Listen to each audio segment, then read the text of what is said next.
लो जी super कहना दी सुने बोली हो रही है ते माल 3600 रुपए चेक करो माल 5 रुपए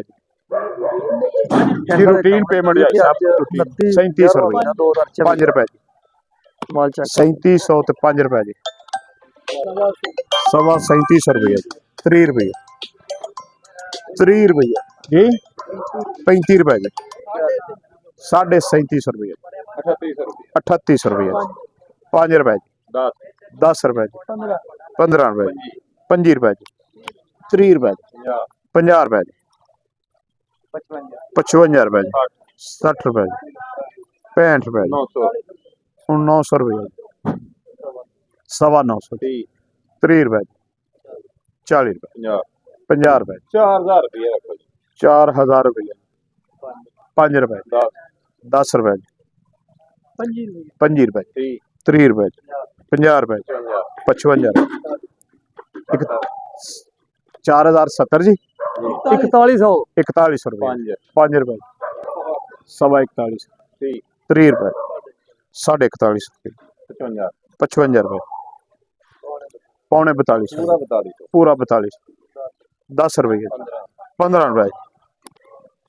42.5 रुपए 55 रुपए 60 रुपए 70 रुपए 80 रुपए जी 4300 रुपए 5 रुपए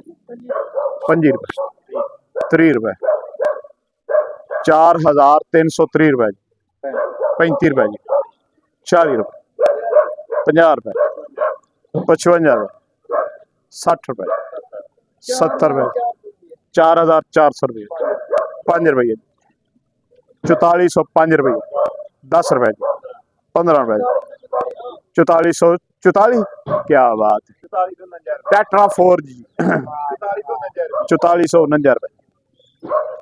4449 रुपए 50 जी 50 हो गया ने 55 रुपए 4500 रुपए 5 रुपए 4500 ते 5 रुपए 10 रुपए 15 रुपए 20 रुपए वैसे तू छड़ चुकिया ढेरी हाथ झाड़ दिते 4500 पंजी चलो जब के रहो जब कहना दी बोली हो 4530 रुपए 4530 रुपए ते पड़ गई है आंसर लिखवा दी थी अजय को उम्मीद है लिखो जी आंसर साहब लो जी 4530 रुपया सर हां जी 4530 सुपर कहना दी 4530 रुपए दी हुई है भैया दा नाम